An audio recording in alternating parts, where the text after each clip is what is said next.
Yo guys, what is good? Welcome back on the Uncle Sharma channel. How are you guys doing?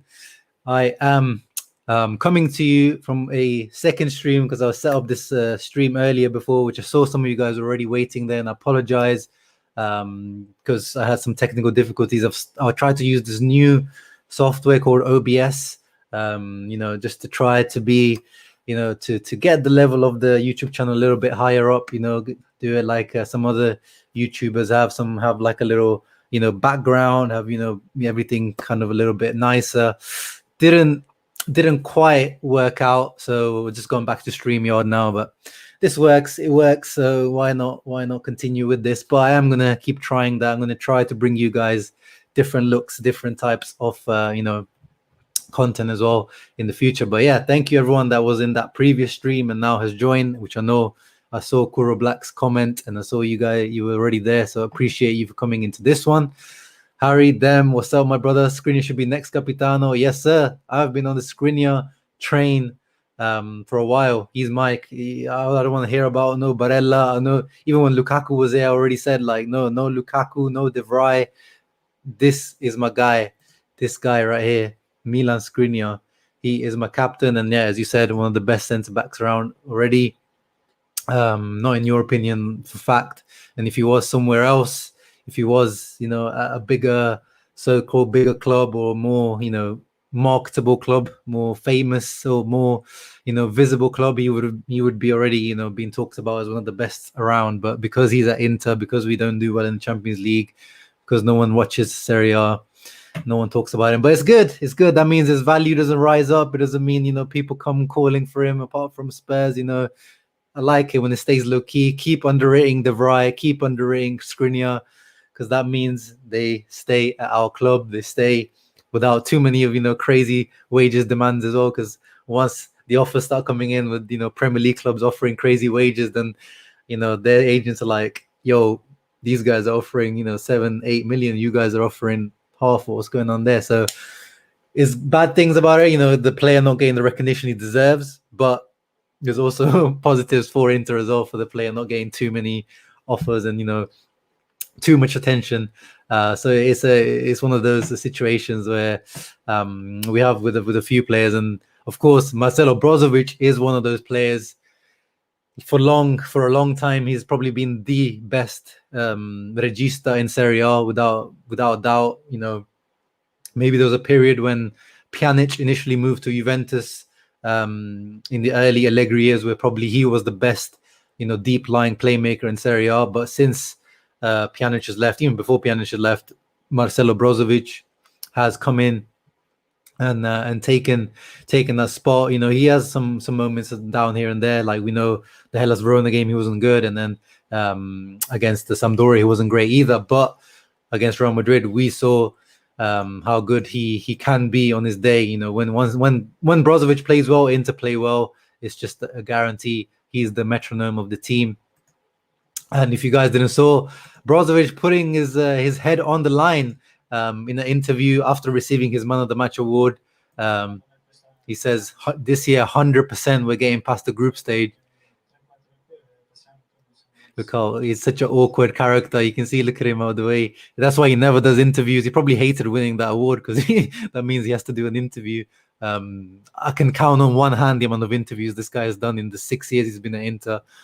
He's a great character in the dressing room, you can tell, but he's not very comfortable in front of the cameras. He doesn't like doing interviews. He's not a great communicator. And that's why the reason why some people also talk about Brozovic possibly being the captain, but I think your captain has to be a good communicator in some way, which is why Arnautovic comes out when he does interviews. He's a confident Italian speaker, whereas you can see with Brozovic, he's not so confident. He's not one of those things that us fans look to, but the club definitely looks to. Because when you're the captain, you have to represent the team in interviews, in these types of things as well, and you have to be willing to. I don't think Brozovic would be willing to do that kind of stuff. But we've seen with Skriniar, he also does a lot of interviews and stuff. He's happy to put his face. If we lose, if we win, he's always there, ready to be interviewed. King Darian in the house as well. Saudi money incoming. Yeah, well, there's nothing official yet. So there's nothing I can bring up on screen to talk about. There's some grumblings on Twitter about some possible the same PIF, some of the Saudi fund that we were linked to in the past, being linked to us once again, but there's nothing concrete at the moment, so there's nothing I can talk about, honestly speaking. So I'm not gonna really go into that, but that would be good news, because as we know, the Suning situation isn't improving at the moment. Aaron in the house, what's up, bro? Still haven't recovered from the Champions League loss. Yeah, it stings. This one's gonna sting, but this is what we're here for today. We'll talk about the next step now, going back to the league. Let's forget about Champions League for a little bit and now focus back on Serie A, which is, let's not forget, that's definitely the main focus for this whole season. Obviously, we want to progress past that group stage finally and stop being an embarrassment to Italy and to our fans, to us. But retaining that Scudetto is definitely the focus, and that will be the focus this weekend and tomorrow against the Bologna for sure. Harry, yeah, hope you're good. Thank you very much, bro. Keshav Kumar in the house. What's up, brother? How are you doing? Feeling positive for this game? Yeah. Feeling positive, man. Feeling positive. I think the boys will be fired up after that undeserved loss. Let's not forget that was an undeserved loss. So I think that will burn in the arse, in the booty hole. That one, it will hurt. So I'm sure these guys will be fired up. Bakar Diop, channel member in the house. What's up, brother? One day I'll have you on the channel, even though you say your English is not very fluent, but we'll have you on the channel one day. Ahmad said it still stings. Yeah, no, it definitely still stings. It definitely still stings. The Champions League ones always sting because the magnitude is just the extra level, isn't it? It's fine if you lose in the league here and there, but the Champions League one on the big stage, especially when you perform so well like we did, especially that first half, was probably the best football we've played in the Champions League until the last few years. So it does really hurt. Future Hendricks in the house. Have I seen the Saudi news? Yeah, as I just mentioned, yeah, I've seen a few guys. Everyone's commenting Saudi news, but there's nothing official, guys. There's nothing to talk to you about. There's just a tweet from a few sources. Actually, let me get this tweet up so everyone's talking about it. Where is it? One second, guys. I am just looking for this tweet. So it was from this Saudi journalist, and there's been a few rumblings in general, over the last few weeks. And then I use it also as on Twitter. I do have fun as well. I'll just post out a video. So yeah, this guy Zuhair Shamasi, CEO and founder of Fanzare, co-founder of 7 Tickets. So he's not a journalist, but so he says he's got quite a lot of followers. So yeah, 19k followers. From a reliable source, he says Suning is in very advanced stages of a deal to sell part of the club shares worth at least 50% with a large investment fund. And so, of course, him being Saudi based, and the rumors being all Saudi based, so everyone is talking about possible Saudi takeover. But we'll keep an eye on this. There's nothing concrete. There's no news in the Italian media about this yet, or in the English media about this yet. Nothing's been confirmed. So we'll definitely keep an eye on this. And yeah, I'll be keeping you guys updated if there's anything concrete around this. But calma, guys, calma. I know it's exciting, especially when it's the Saudi money coming in, but calma, guys, calma. Let's not get ahead of ourselves. Hopefully we unleash our frustrations and batter Bologna, fingers crossed. Yeah, that would be the best way to get over that loss. Epic Brodzo, yes.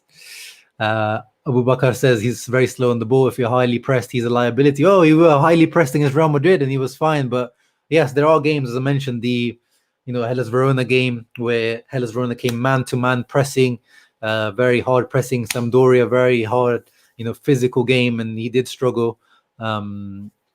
There are those games that he has off, but that's the thing with Brozovic.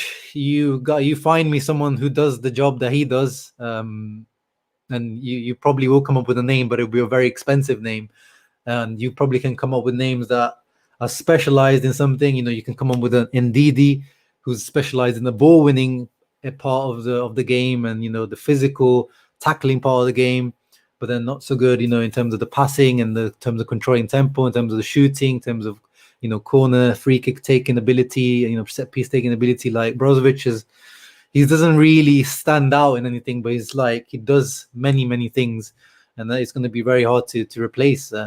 That's why he's looking. His contract is also going to be renewed, quite rightly so.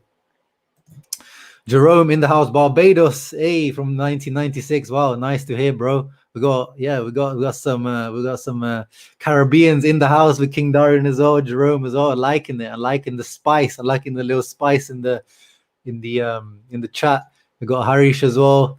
You know, we got my brethren. You know, we got some South Asians. We got some Caribbeans. So nice to see. Yeah, Junior for captain. I agree.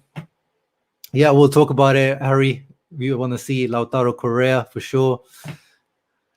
We used to argue about Conte not doing subs. Yeah, this is I've talked about this on the channel. This is literally the opposite with Inzaghi. We're talking about the opposite issue. This guy is like, you know, willy-nilly with his subs. He's like almost too excited to do his substitutes. And with Conte, it was like, come on, it's the 75th minute. Bring someone on, do something. So it's funny how these things are. But Inzaghi, talking on the game, on the Real Madrid game, I'm not going to talk about it too much, but I do want to talk about a couple of things because I didn't get to do a full proper match review or match reaction apart from what I did with Anthony on Inter Worldwide. Inzaghi admitted that he made some mistakes in that game. So Inter coach Simone Inzaghi has publicly accepted some of the blame for the loss.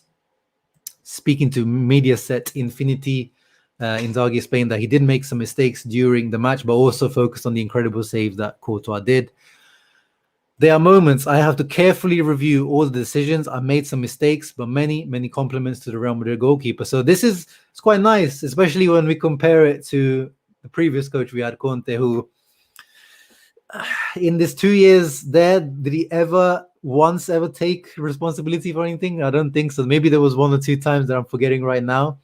But overall, he wasn't, you know, a guy who would take blame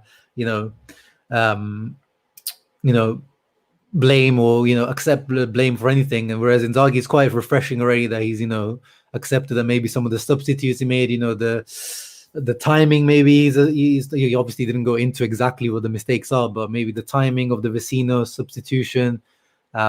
Should he have taken out some certain players, Lautaro, or should it have been Dzeko? So that's good. At least he's reflecting on that, and it's just refreshing to have that different approach. Yeah, we need Brozovic to expand the contract. He's very. It's a very pressing issue, his one, because his contract expires at the end of the season, so it has to be renewed soon.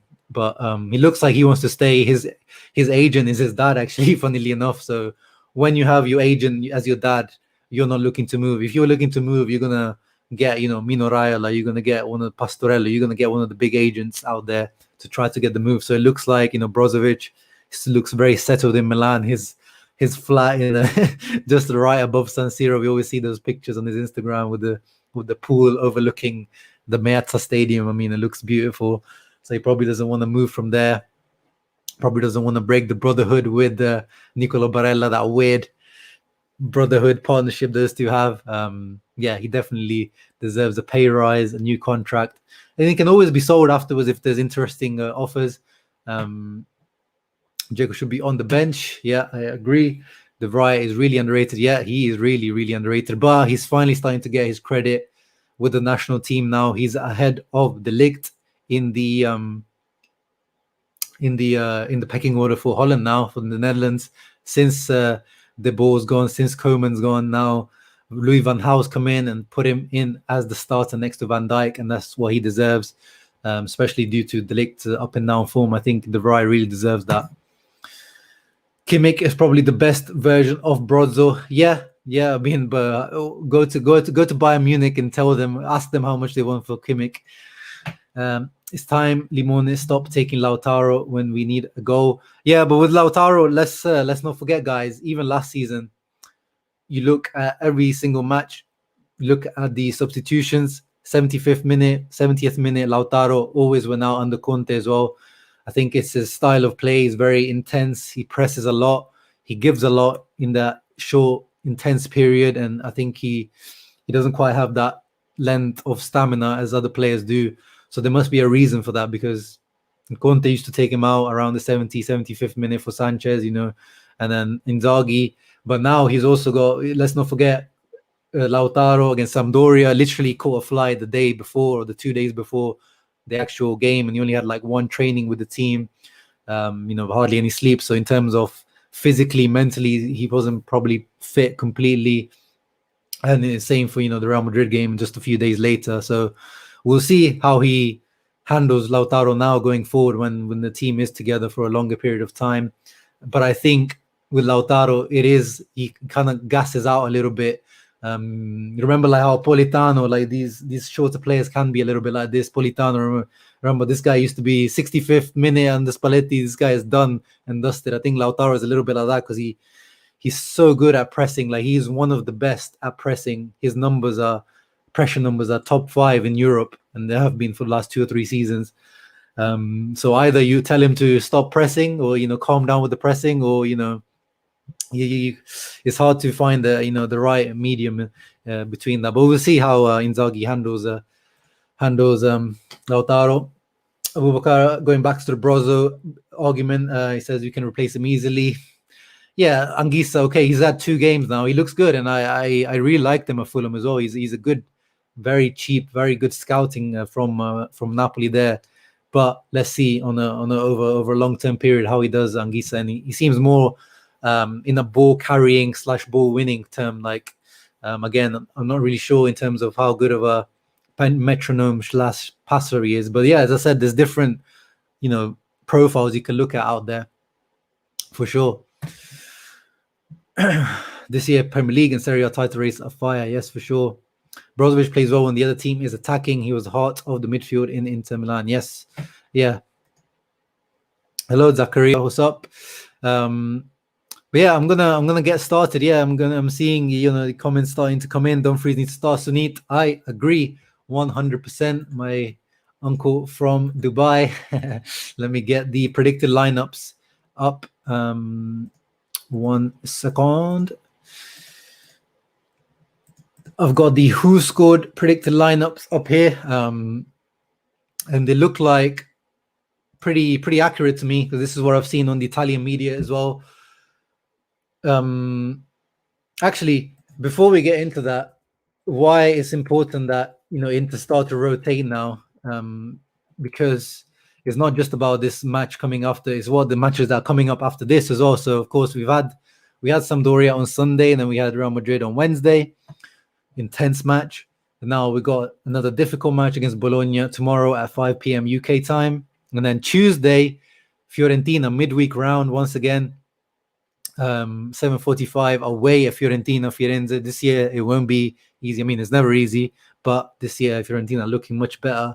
So that's going to be another difficult match.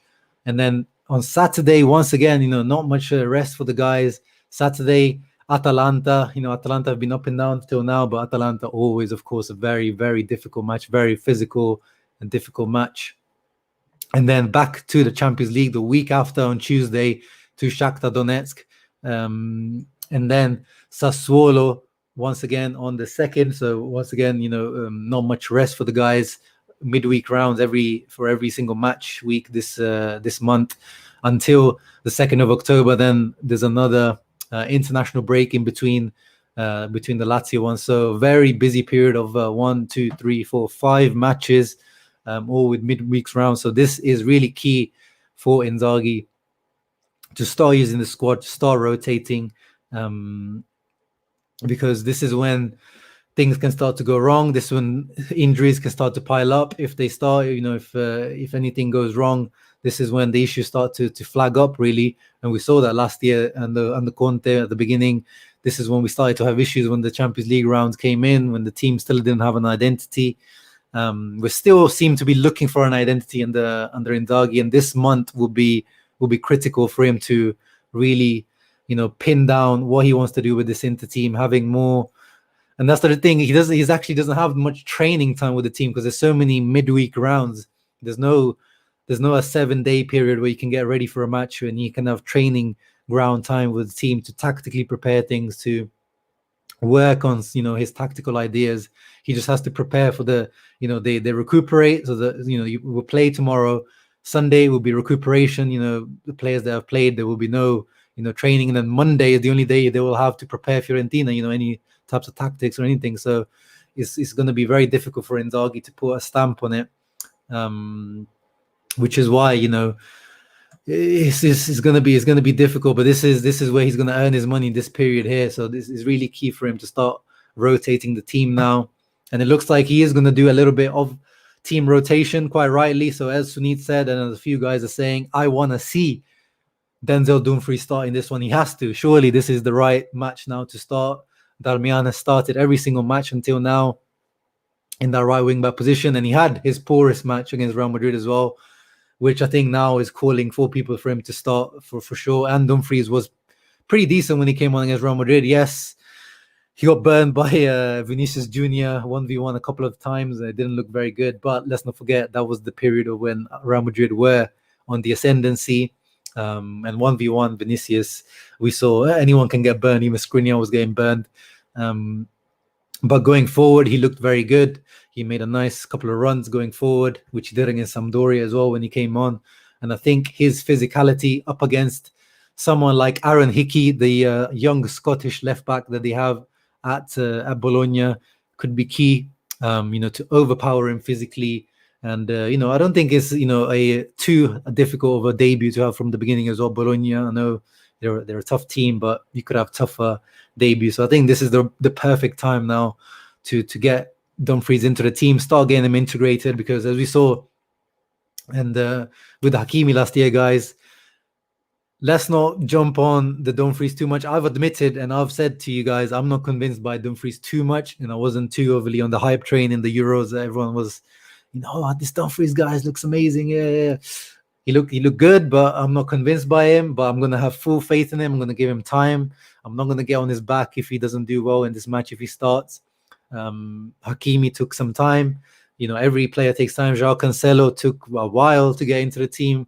The last before Hakimi, the last truly good fullback that we had in the team, apart from Rashaliko, who obviously has his injury issues and stuff. But coming from the Eredivisie, let's give this guy some time. But I've liked what I've seen from him in the few snippets that we've seen of Dumfries, and I think this is a good match for him to get stuck into. Honestly speaking, other rotations in the back line for sure.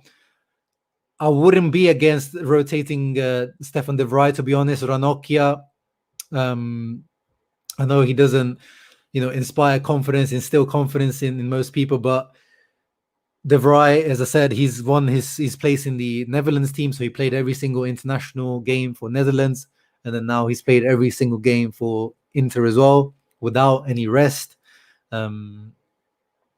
So I would be thinking about potentially, if it's not Skriniar, or I think one of Skriniar and de Vrij has to rest because they both have been playing every single minute. Skriniar looked he was down, but he also looked quite tired because he had to do a lot of sprints back. You saw a lot of duels that he had to do with Vinicius and some of those guys, some of those quick guys, some of those last-ditch tackles he was making. He seemed very, physically drained by the end of that match. So I wouldn't be against, rotating de Vrij and Skriniar for sure. In here it says D'Ambrosio, but I feel like because Bastoni missed the Sampdoria match due to injury, I feel like he should be okay to start. I haven't heard of any injury issues for him, so I think who scored maybe just thought because he didn't start the previous one, they just put him in. So I wouldn't be against D'Ambrosio or Ranocchia coming in to give it a little rest, because as I said, it's a difficult opposition, but it's not one of the top oppositions. So if you're not comfortable putting one of your backup guys against these guys, then those guys shouldn't be your backup guys. So I'm confident enough. Ranocchia over the last year or so has shown me enough to, especially when he's in the middle of a three, to be good enough to be the backup there. He's provided enough solidity for me in that position. Midfield, as we know, there's no real Vice Brozovic, so he's one that's not gonna get much rest anyway. He usually doesn't really need that much because this guy is like an ultra marathon runner. But he as well had a pretty intense match against Real Madrid. So we'll see. But we've seen with Inzaghi, he's pretty happy to sub out Brozovic around the 60th, 70th minute if he feels like he's not performing well, if he looks like he's getting tired. So I'm not worried there. With Conte, I was a little bit more worried. I always used to say, Conte, please put Borja there, put someone there, like rotate Brozovic sometimes. But I think with Inzaghi's more heavy hand when it comes to substitution, I feel a little bit more comfortable there.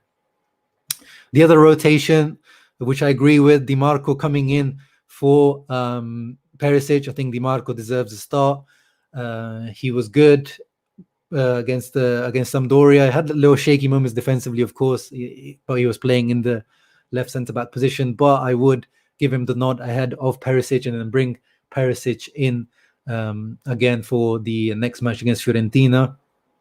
I think it's good to have them rotating now, one match for the other guy, one match for the other guy. Or if Di Marco really does convince, it's not like he's been going to international duty like Perisic has. So you could continue and give Di Marco, a run of 2, 3, 4 games as a starter if he, starts to perform well. And I think he will. I think he deserves that. I think, as we saw last year with Perisic, and I was calling for this, to give Perisic more time when you're converting him into the new position. I wasn't happy with Ashley Young being given the nod ahead in the beginning, but slowly Perisic won the battle with the Young and won that. And I think Di Marco this season, I keep saying, I think he will on the long run win that battle with Perisic, and he should anyway, because Perisic's contract is expiring at the end of the season, so we need to start looking to the future. But I hope he does convince Inzaghi, defensively, and as a real starting 11 material. And the other rotation, it looks like in the Hakan position, the left centre mid position at the moment, Vidal looks to be the first preference in the midfield rotation. We've seen every time a midfield substitution is made, Vidal is the first to come on. It seems like he's won Inzaghi's trust. He wasn't great coming on against Real Madrid, but once again, that's when Real Madrid's ascendancy was. It wasn't maybe the right time or maybe the right player.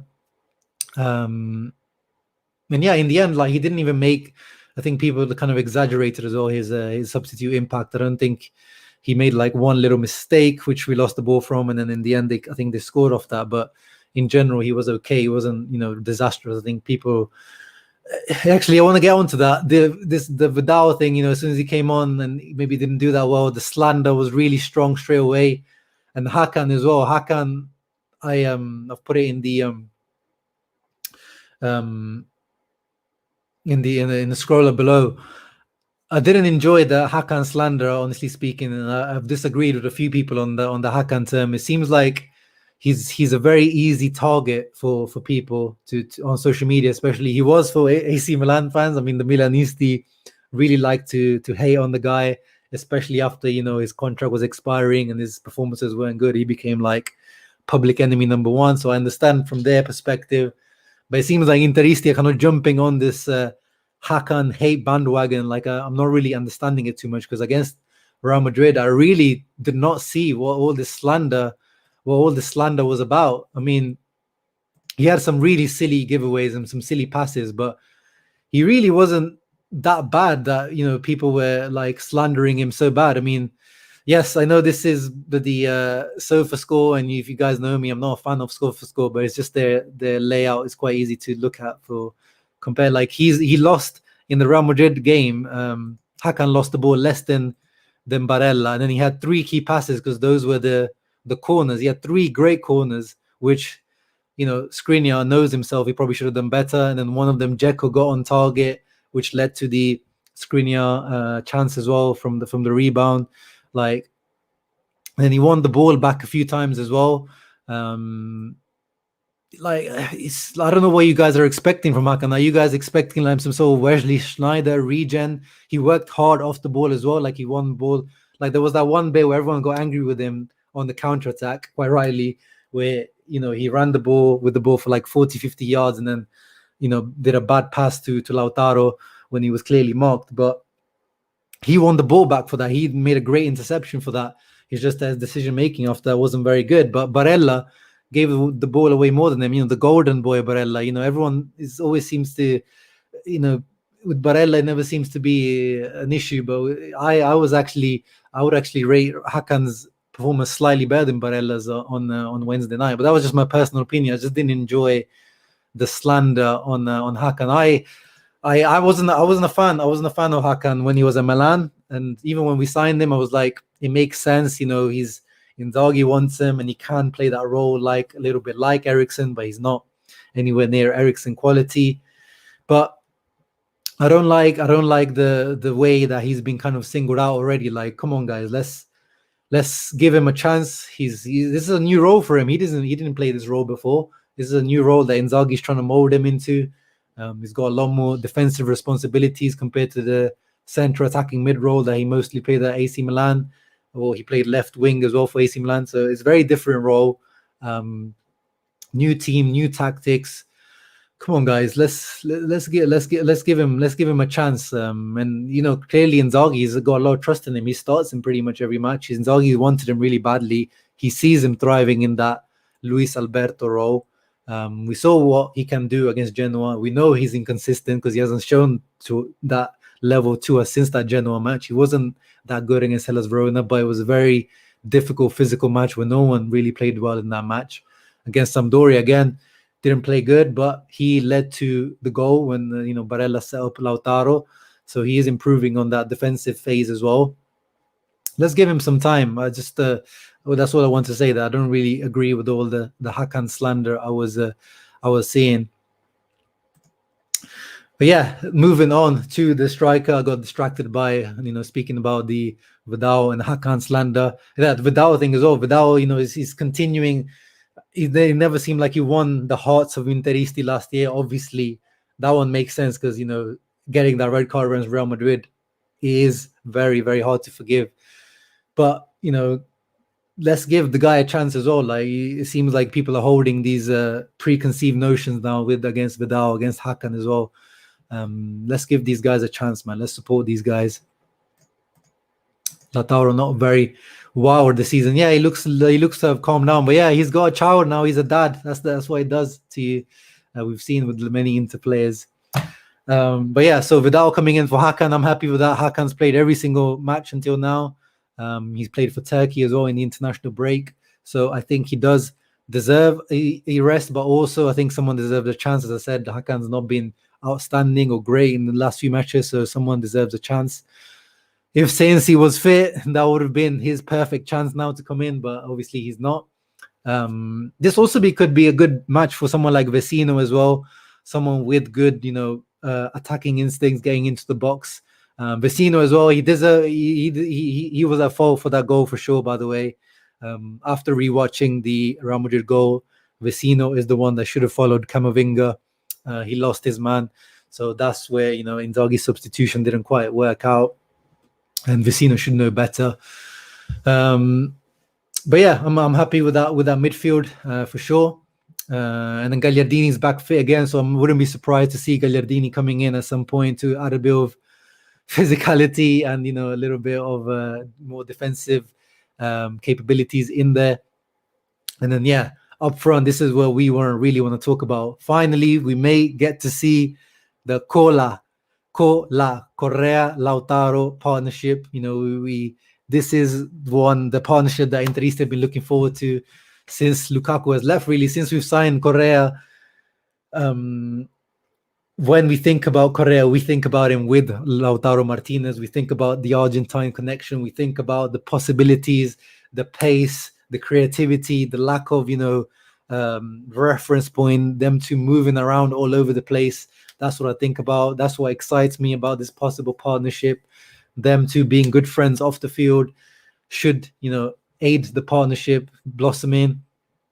And it has to happen at some point now. Like it seems like Inzaghi is almost purposely holding back on us. Like, against Real Madrid, I thought he was gonna start Correa and Lautaro, but he didn't.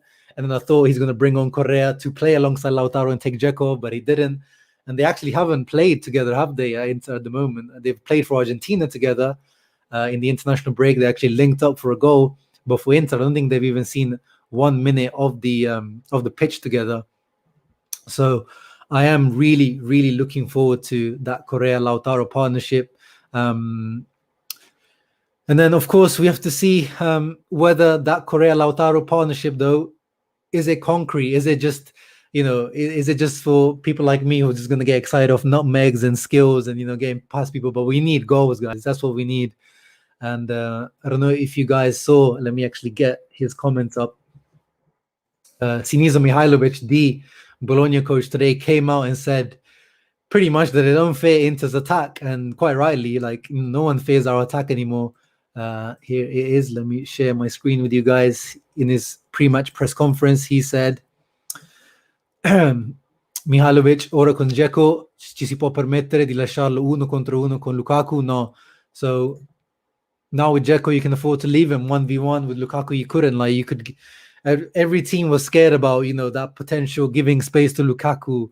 And of course, the focus was very much on Lukaku. But now with Dzeko, we know you haven't got that counter-attacking threat. You haven't got that possible pace, getting past you, that 1v1 ability. It's a different prospect. And in general, I just don't think this attack or the Inter attack is just as feared right now. When it was with Hakimi, you had that Hakimi threat as well on the other side. You were like, well, you don't want to leave that left-hand side exposed because Hakimi could be running in behind you at any moment. But that's what Inter need to rebuild back up. And this, I think, in my mind, that is the partnership that builds that fear in oppositions. The Lautaro, he's the gunman. He's the guy who's providing the goals. He's the one who's fighting up there, battling, maybe not being, he can't be a target man. He's not tall enough. He's not big enough to be the target man. But, the guy who holds up the ball and tries to link up with others. And Correa is the guy that roams around all over the place. You see him popping up on this wing. You see him popping up on the left wing, the right wing, really deep, picking up the ball, beating players, combining with the wing backs, combining with the midfielders, combining with Lautaro. And with Correa, we know, guys, when we talked about this when we signed Correa, does he have enough goals? Like, this guy has never gone double figures in his whole career. And we need him to go double figures minimum this season. Minimum. He has to go double figures, whether it's double figures assists. I'll take that. At least, if you do 10, 11, 12, 13 assists, that's great. And then, 6, 7, 8 goals, that's fine. But we need a lot more concrete numbers from Correa. He has to step up. He's 27 now. This is the age, what they call the peak years of a footballer, physically, mentally. He's had his experience years. Sevilla, Sampdoria, Lazio, Independiente in Argentina. So he's played. It's not like he's been playing at small clubs. He's played at, good sized clubs for his whole career, but he's never really, achieved the potential that he has, because he has really high, like, this guy's ceiling is so high. Technically, he's one of the best players in Serie A for sure. When you speak on a strictly technical term, he's got speed, he's got height, and he actually used that against Hellas Verona because he hardly ever scores headers. But apart from that, 1v1 ability, he's got a shooting ability, he's got finishing ability, but he just doesn't, he doesn't convert. He's not as composed as he should be in some situations. But that's what we need. He needs to take that next step. When you come to Inter, you have to take that next step in your level. And Inzaghi really wanted him. He was the one player that Inzaghi really, really wanted, and he asked for him. We've replaced Lukaku with Correa and Dzeko now, so 1 out, 2 in, and they both have to replace those numbers in some way.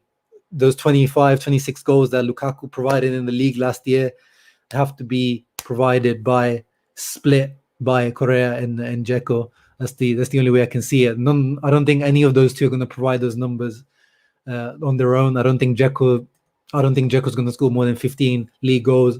I don't see Correa again scoring more than that, but they could prove me wrong. But the early signs are pointing to that. Dzeko is not really getting into many shooting positions, and in general, last few seasons he didn't score that many goals anyway. So yeah, Lautaro has to be the one stepping up, and I was seeing already some doubts about Lautaro stepping up against against Real Madrid. I saw some of you guys' comments, doubting him already, saying they should have scored. Definitely that first header, I think he should have done better. He should have angled that header better. But apart from that, I didn't really see any, over hyped or over, misses that will be like, he has to score that, like some of the ones he had last season or the season before. But yeah, see what your comments are at the moment. Just join. Are you Inzaghi out?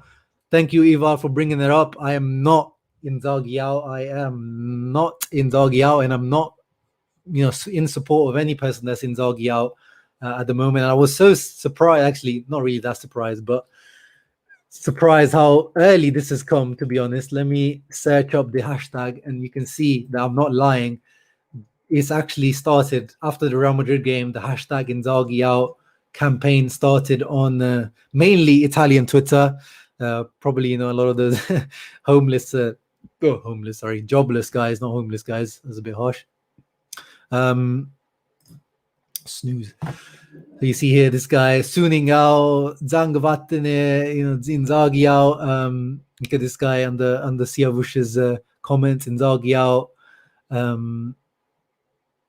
Someone replied to me because I was retweeting them, and they were like, my Inzaghi out was after Sampdoria. So you see, even before that, they were already starting Inzaghi out. Look, another Inzaghi out, Inzaghi out, Inzaghi out. Look, you see, like, ridiculous. And this is, I find it just as, if you do it, if you think Inzaghi out, then fair play to you. But I just don't agree with you 1%. And I was the same when the hashtag Conte out started. After we got kicked out of the Champions League, I made a video in support of Conte against the hashtag Conte out, saying, I understand you guys, your opinion, but for me, I have full trust in Antonio Conte.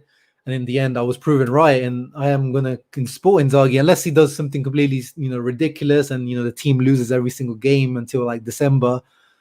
But what's the point of starting Inzaghi out? Like, is ridiculous. I really can't believe our fan base sometimes. It's funny. I did laugh. It was funny, and some of them I'm sure are a little bit like tongue in cheek, probably like just trolling. But some of them are actually serious. I can guarantee you that.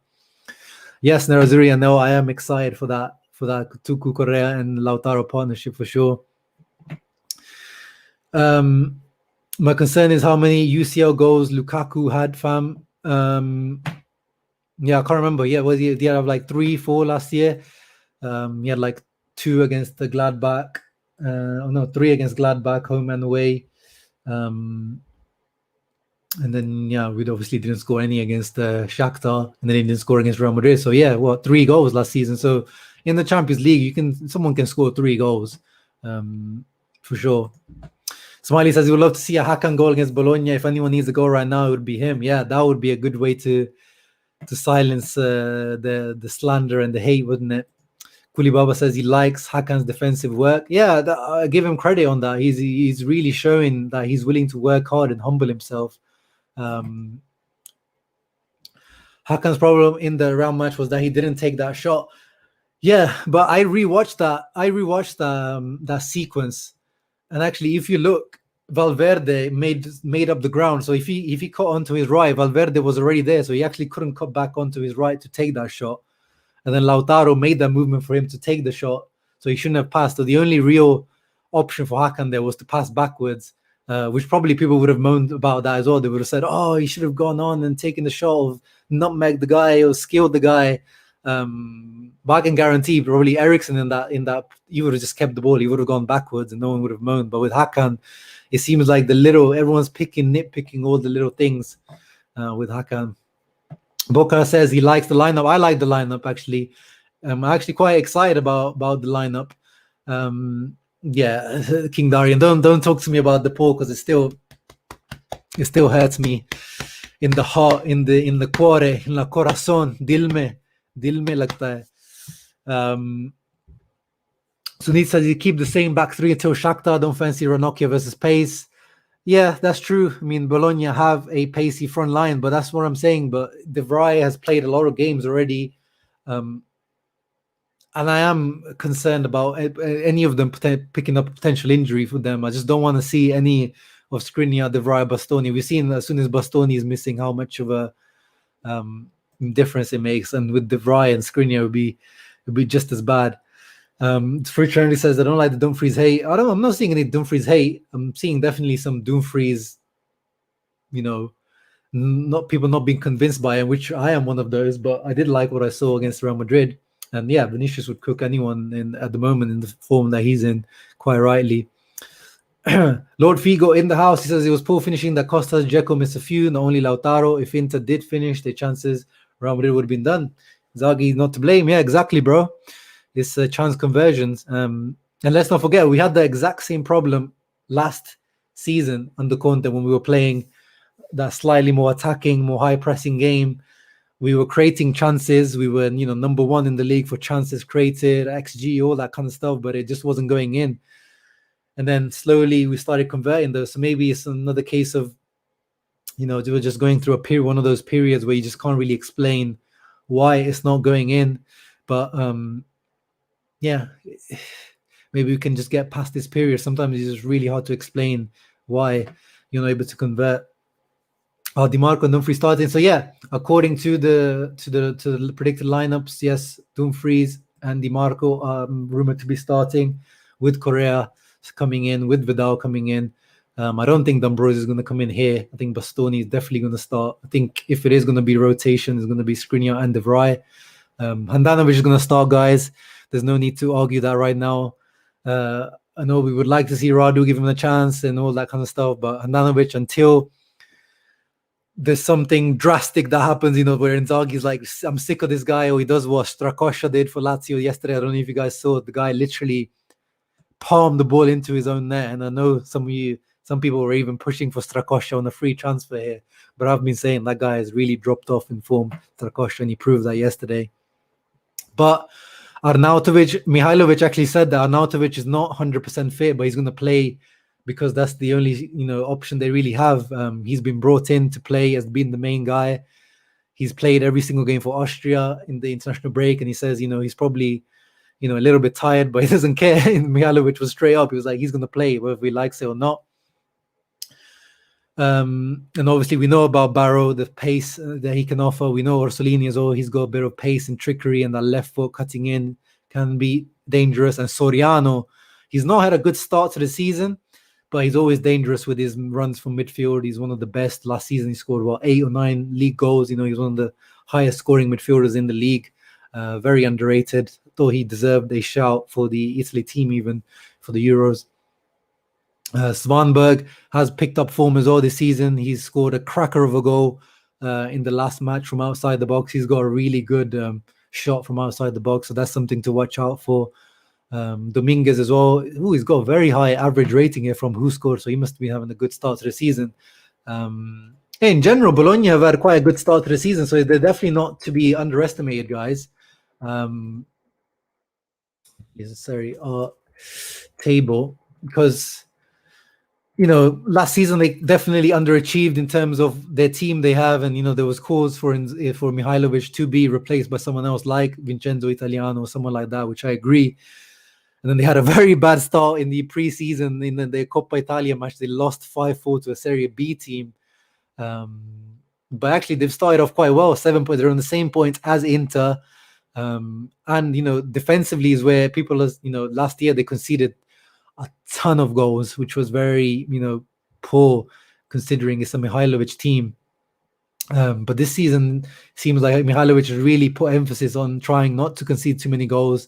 Only 2 conceded until now. Pretty solid showing from them defensively, and only not scoring as much, but they don't need to. They're not conceding. And I watched a little bit of the match against Atalanta actually, and they were very, very solid. Atalanta, we know what they're like going forward. They made it very physical. Once again, I think it might be a similar match to the Hellas Verona game. Very physical, man-to-man marking. I think they will make it very difficult. So it's not a match to be underestimated. We saw last season how much we struggled. We only beat them, was it 1-0, wasn't it? It was that goal where Bastoni overlapped on the left-hand side, crossed it into Lukaku, and he had that kind of funny goal where he hit it first and then he rebounded it, or he tapped it in. But yeah, we struggled that match to create anything, and Bologna they're a bit of an inconsistent team. So if you catch them on the off day, you can disgrace these guys. But they seem a little bit more solid this season. So yeah, I wouldn't underestimate this game as well. But with that lineup, I think with that Lautaro Correa partnership, Dumfries coming in, DiMarco as well, I think we have a lot more of an attacking outlook to this team for sure. So honestly, I'm confident that we can go back to winning ways. Let's not forget now, we've not won in the last 2 matches. We drew against Sampdoria, lost against Real Madrid, so we need a win. And we need a win to stay up here. Look, so these guys have got 3 wins out of 3, Napoli, Roma, and Milan. We don't want to start losing ground right now, although obviously it's early days, but you don't want to start losing ground. You want to stay right up there. You don't want to be you don't want to do what these guys are doing right there. And with Milan and Juventus playing against each other, Milan and Juve, this could be a good chance to maybe leapfrog Milan if they do lose or if they draw. So yeah, it's vital for Inter to get this win and not underestimate Mihailovic's Bologna. Let's give me your match predictions, guys, before we leave. Actually, I had a little anecdote before you guys can drop your predictions whilst I'm talking. Philip asks who and where is saying Inzaghi out. You just missed it, Philip. I brought it up on Twitter. There was a lot of Inzaghi out tweets already after the Real Madrid game. So it's not one person, it's a collection of Inter fans, mainly based in Italy, but also outside of Italy, that are starting it, but it's ridiculous. Mutassim Courtois was a wall. There's an anecdote. Speaking of Arnautovic, we know what it's like with former Inter players, guys, don't we? When they play against Inter. Arnautovic here, the key summer signing, the star signing. A player that I really like, actually. I liked him even when Inter signed him back all those years in 2009, 10 under Mourinho. He was dubbed the new Ibrahimovic because of his size, but he was very good on the ball. He never really achieved his potential until, apart from one season at West Ham, where it looked like he finally got his things under control and his mentality under control. But always been a really, really talented player with a great physique as well. And yeah, obviously, as a former Inter player, you got to watch out for him. And Gary Medel as well.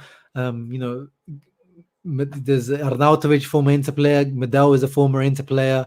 They also have Bardi, the goalkeeper who used to play for Inter's youth team in there. They got Mbaye, who used to play for Inter's youth team in there as well. So they've got a little bit of an interconnection in this Bologna team. And yeah, Gary Medel is definitely, he plays centre back for them.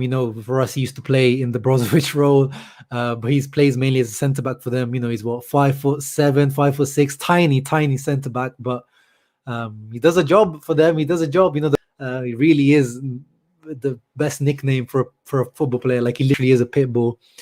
And I think the Martinez Medel battle will be very interesting to watch.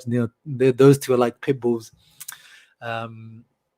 But I think that's an area we can exploit, definitely, especially if you bring on someone like Dzeko in the second half, maybe to get balls in. Vidal, who's very good in the air, making runs into the box. Or even if Vecino, Gagliardini come in, I think one of these midfield runs will be key in this match, because they don't have the tallest team, Bologna. They're a physical team. Bonifazi is a big, strong centre back, but Medel is not tall. De Silvestri is decent size, but Aaron Hickey is not a big defender. Dominguez isn't big. Orsolini, Barrow, these are not big dominating guys in the air. And I think a set piece goal or a goal from a midfield run with a header, I can see that happening this match. But going back to Arnautovic, when he was at Inter, where you barely played at Inter, there's a story about him and Mourinho. So Mourinho actually gifted Arnautovic a watch because he was always late to training. So there's this little anecdote from his time at Inter, which I want to share with you guys. It's just funny. Mourinho described Arnautovic as a fantastic person with the attitude of a child. Yeah, pretty spot on. So Arnautovic talks about how he was always late. He retains a fond memory of Mourinho that stems from a desperate attempt to avoid a telling off after his lack of punctuality caused problems on the preseason tour. So he was late in the Abu Dhabi preseason in Inter 2009. I overslept for breakfast. That was number one. Then there was a team meeting. Hotel was huge. I'm waiting for the lift. I press. Still got 7 minutes. I'm okay. But no, I still didn't make it. Disaster. Number two. Then before we meet for the game, it was happening again. I was like, oh, he's going to kill me. So then we fought a little bit. I was out with the team that day, training on my own. Back in Milan now. I thought we were training in the morning. Went in the morning, just perfect. There were no cars. We were actually training in the afternoon that day. So he went in way too early. Mourinho is there with his staff, stands up, starts applauding and laughing. He says, you are my man. You come here 5 hours before training. I love you. Here, take my watch. I still have that watch in my house. So funny little anecdote there of Arnautovic's time. Him and Balotelli were quite famous for their escapades and adventures outside of the pitch when Mourinho was there. And then Arnautovic actually said that he still has Inter in his heart. You know, he's technically a treble winner, guys. He's a triplete legend, Arnautovic, whatever you may say, even though he didn't even play a minute for the Champions League campaign and only I think 3 or 4 appearances in the league. In Bologna, everything is great. I have Inter in my heart. I played for Inter. Yes, actually, in truth, I trained more than I played. So yeah, it's good that he's also acknowledging the fact that he didn't contribute anything to that Inter team. But yeah, he's definitely the main threat, the main guy to watch out. Rodrigo Palacios not there anymore, so we haven't got that ex-player threat. So this is the new ex-player threat. Has Arnautovic ever gotten more 12 goals in a season? No. He's never been prolific. Which has been his issue. But he's also played wing as a winger for a lot of his career. So let's not forget that. But yeah, he's definitely not a prolific striker. You know, if you give him a chance, he's not the guy who's going to punish you.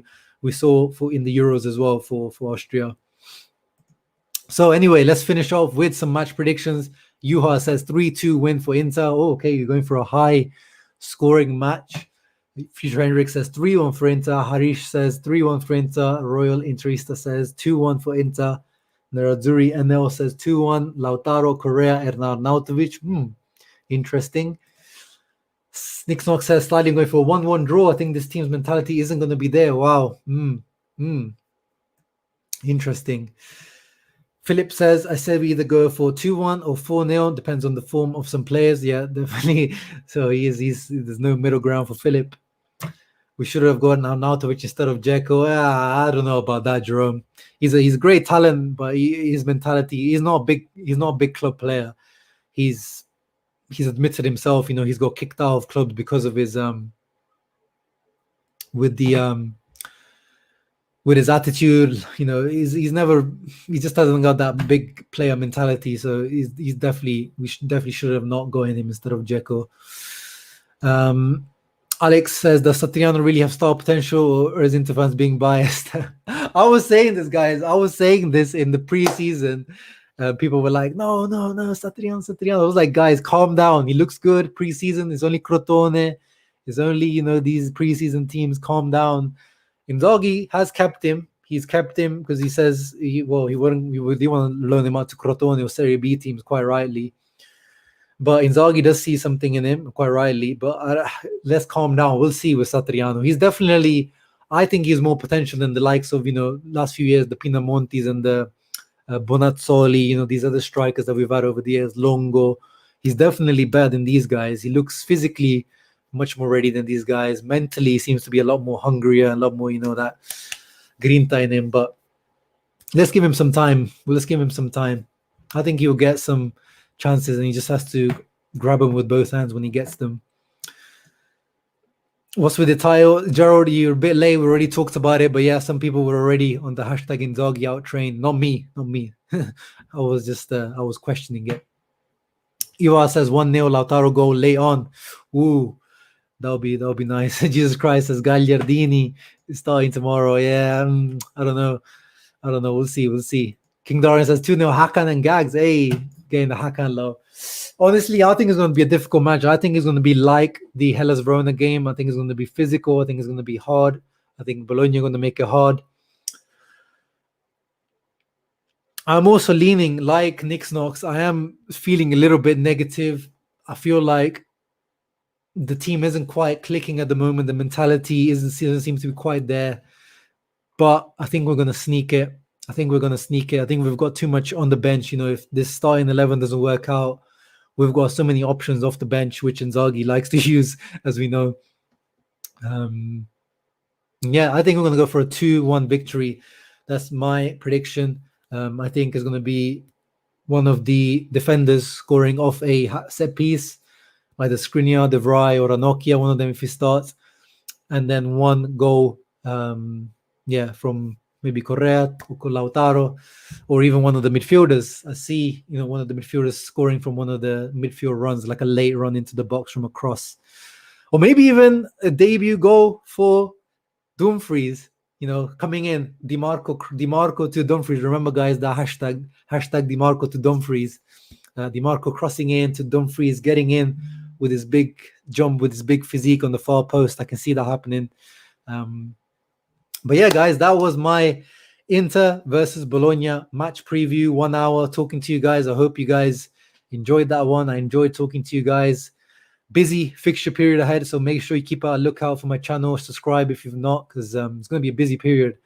There's going to be lots of match previews, match reviews, and things like that. No more Mercato stuff to talk about. We only talk about football on the pitch stuff, and maybe we keep an eye on the Saudi Arabia, fund trying to buy Inter if there's more developments on the on that front. We'll see. Lautaro X2 and Hakan. Ooh, I like that, Harry. I like that. Nick Snow says we need Lord Gags in. Inter fans are too harsh on Gags. I think he's decent when he plays against mid-table clubs. Yeah, but right, he only played at that time because last season Vecino was out. Vidal was also out for majority of the second half of the season, and Eriksson was being integrated in the first half. That's why he played. This season, with Vecino being fully fit, Vidal being fully fit, Hakan being brought in, Gagliardini is just lower on the pecking order, quite rightly. But he can, against these mid-table teams, he does perform better for sure. But yeah, guys, make sure you guys leave a thumbs up before you leave. I hope you enjoyed the stream. If you're interested to join the channel membership, like my guy Bokar has, make sure you check it out. If you want to support, your first pledge of the month goes to Pupi, Fondazione Pupi, the charity run by Javier Zanetti. But yeah, thank you very much, guys. Hopefully this guy maybe gets on the score sheet. Milan Skriniar, we'll see. Maybe get some well-deserved rest. Forza Inter always, guys, and I'll see you tomorrow for the post-match reaction. Ciao ragazzi, Forza Inter.